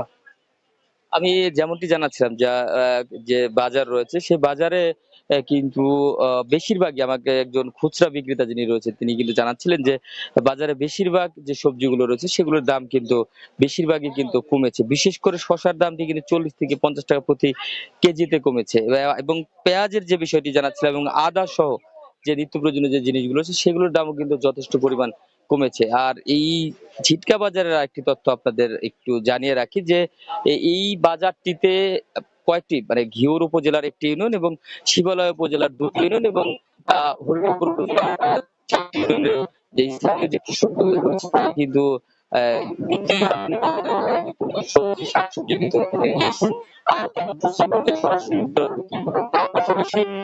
বিভিন্ন ব্যবসায়ী রয়েছেন যারা খুচরা যারা খুচরা ব্যবসায়ী রয়েছে, তারা কিন্তু যেটি জানিয়েছে যে ক্রেতারা যে জানতে চাইছেন, ক্রেতারা যেটি জানিয়েছে সবজির দাম কমে আসায় তারা কিন্তু একটু স্বস্তি প্রকাশ করছে। এই ছিল মানিকগঞ্জের ঝিটকা বাজার থেকে সবজির বাজারের সবশেষ। মাহি, আপনাকে অসংখ্য ধন্যবাদ। চলতি মৌসুমে খাগড়াছড়ি জেলায় প্রায় 2000 হেক্টর জমিতে লিচুর আবাদ হয়েছে। সঠিক পরিকল্পনা, আধুনিক চাষাবাদ ও বাজারজাতকরণ সুবিধা নিশ্চিত করা গেলে ভবিষ্যতে এই জেলাকে দেশের অন্যতম লিচু উৎপাদন কেন্দ্রে পরিণত করা সম্ভব বলে মনে করছেন সংশ্লিষ্টরা।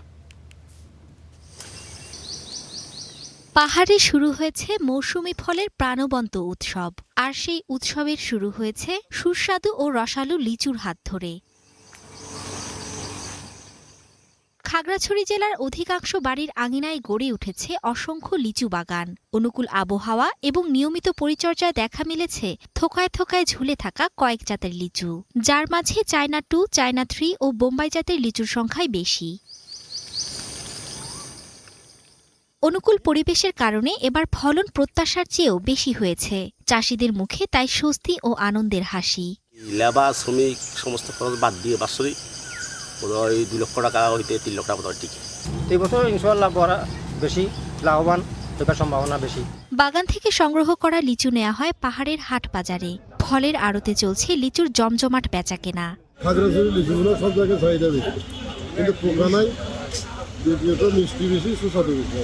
উৎপাদন বৃদ্ধি ও গুণগত মান নিশ্চিতে মাঠ পর্যায়ে ব্যস্ত সময় পার করছেন কৃষি কর্মকর্তারা। মাঠ পর্যায়ে কৃষকদেরকে সার্বক্ষণিক আমাদের কৃষি বিষয়ক, বিশেষ করে আমাদের যে ফলের যে আম থেকে শুরু করে লিচু, এগুলোতে অনেক পরামর্শ দিয়ে থাকে, এবং তাদের মাঠ পর্যায়ে রোগের ক্ষেত্রে, পোকামাকড়ের ক্ষেত্রে অনেক পরামর্শ দিয়ে থাকে। লিচুর বাণিজ্যিক উৎপাদন নিশ্চিতে প্রয়োজনীয় সংরক্ষণাগার ও লিচু চাষিদের উপযুক্ত প্রশিক্ষণ প্রয়োজন বলেও মত দেন সংশ্লিষ্টরা।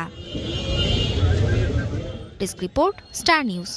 ভারতের রাজনীতিতে নতুন এক নাম, ককরোচ জনতা পার্টি। নামটি শুনে হয়তো হাসি পেতে পারে, কিন্তু এই ব্যঙ্গাত্মক আন্দোলনই এখন কোটি তরুণের ক্ষোভের প্রতীকে পরিণত হয়েছে। চাকরির সংকট, প্রশ্ন ফাঁস, শিক্ষা ব্যবস্থার অনিয়ম আর রাজনৈতিক নেতৃত্বের সঙ্গে নতুন প্রজন্মের দূরত্ব সবকিছু মিলিয়ে সামাজিক যোগাযোগ মাধ্যমে জন্ম নেয়া এই আন্দোলন কি মোদী সরকারের জন্য নতুন রাজনৈতিক সতর্কবার্তা?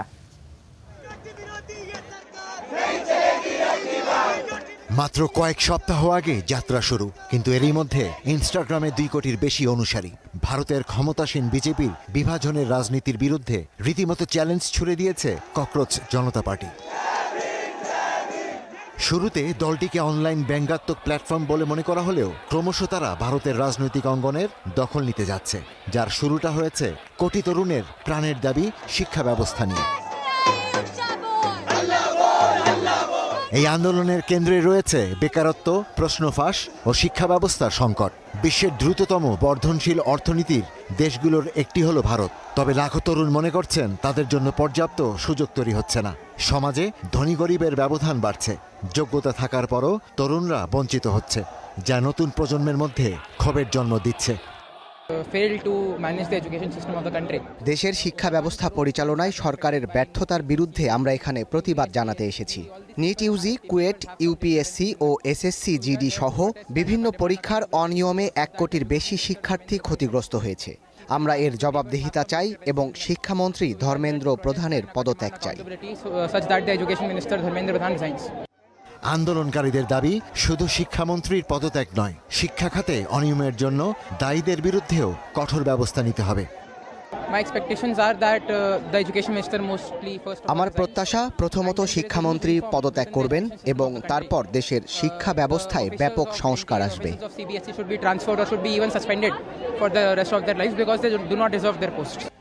বিশ্লেষকদের মতে মোদী সরকারের জন্য উদ্বেগের জায়গা শুধু এই আন্দোলনের জনপ্রিয়তা নয়, বরং এর সামাজিক ভিত্তি। ভারতের প্রায় 65% মানুষের বয়স 35 বছরের নিচে। এই তরুণদের বেশিরভাগই বিজেপির ধর্মাশ্রয়ী রাজনীতির বিরুদ্ধে, অথচ রাজনৈতিক নেতৃত্বের বড় অংশই প্রবীণ প্রজন্মের। ফলে অনেক তরুণরা মনে করছে তাদের উদ্বেগ ও ভবিষ্যতের প্রশ্নগুলো যথাযথ গুরুত্ব পাচ্ছে না। বাংলাদেশ, নেপাল ও শ্রীলঙ্কায় তরুণদের নেতৃত্বে আন্দোলন রাজনৈতিক রীতিমতো সরকার বদলের কারণ হয়েছে। নেপালের রাষ্ট্রীয় ব্যবস্থায় পরিবর্তন এনেছে তরুণরা। তাই ভারতের তেলাপোকাদের এই আন্দোলনকে নিছক সামাজিক যোগাযোগ মাধ্যমের উন্মাদনা হিসেবে দেখছেন না বিশ্লেষকরা। ককরোচ জনতা পার্টি এখন বড় কোনো রাজনৈতিক শক্তি নয়, তবে এটি ভারতের তরুণ সমাজের হতাশা, বঞ্চনা ও প্রতিনিধিত্বহীনতার প্রতীকে পরিণত হয়েছে। আর সেই কারণেই বিশ্লেষকদের চোখে এটি শুধু একটি ডিজিটাল প্রচারণা নয়, বরং নতুন প্রজন্মের জমে থাকা ক্ষোভের সম্ভাব্য রাজনৈতিক বহিঃপ্রকাশ। Ishtiaq Hossain, star news. যুক্তরাষ্ট্রের হুমকি সত্ত্বেও প্রকাশ্যে এলেন কিউবার সাবেক নেতা রাউল কাস্ট্রো। হাভানায় স্বরাষ্ট্র মন্ত্রণালয়ে আয়োজিত এক অনুষ্ঠানে তাকে দেখা গেছে। গত মাসে যুক্তরাষ্ট্রে তার বিরুদ্ধে হত্যা সংক্রান্ত অভিযোগ গঠনের পর এটিই ছিল প্রবীণ এই রাষ্ট্রনায়কের প্রথম জনসম্মুখে উপস্থিতি। ট্রাম্প প্রশাসনের অভিযোগ, কিউবার নেতা রাউল কাস্ট্রো 1996 সালে কিউবার নির্বাসিত নাগরিকদের একটি বিমান ভূপাতিত করতে সামরিক বাহিনীকে নির্দেশ দিয়েছিলেন। 95 বছরে পা রাখা রাউল কাস্ট্রোকে সর্বশেষ 1 মাস আগে হাভানার একটি অনুষ্ঠানে জনসম্মুখে দেখা যায়। এর কিছুদিন পরে তার বিরুদ্ধে অভিযোগ গঠন করা হয়। এর আগে গত 15 জানুয়ারি ভেনেজুয়েলার নেতা মাদুরোকে আটকের অভিযানে কিউবার নিহত 32 জন নিরাপত্তা রক্ষীর শেষকৃত্য অনুষ্ঠানে তাকে দেখা গেছে।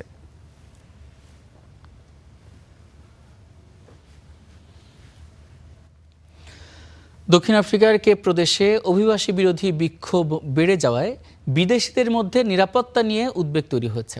সরকারি সংস্থাগুলো বাস্তুচ্যুত অভিবাসীদের প্রদেশটির বাইরে সরিয়ে নিতে শুরু করেছে। সরকারি কর্মকর্তা ও বিভিন্ন দেশের কূটনৈতিক প্রতিনিধিদের সহযোগিতায় সেখানকার হাজারো অভিবাসীকে সরিয়ে নিতে পরিবহন ব্যবস্থার আয়োজন করে। এর মাধ্যমে ওয়েস্টার্ন কেপ থেকে মালাউইগামী অভিবাসীদের নিজ দেশে ফেরার প্রস্তুতি সম্পন্ন করা হচ্ছে। সম্প্রতি বিদেশি নাগরিকদের ওপর বেশ কিছু সহিংস হামলার পর অভিবাসীরা নিজেদের নিরাপত্তা নিয়ে উদ্বিগ্ন হয়ে পড়েন। আগামী কয়েকদিনের মধ্যে বাসে করে অভিবাসীদের নিজ নিজ দেশে ফিরিয়ে নেওয়া হবে বলে আশা করা হচ্ছে।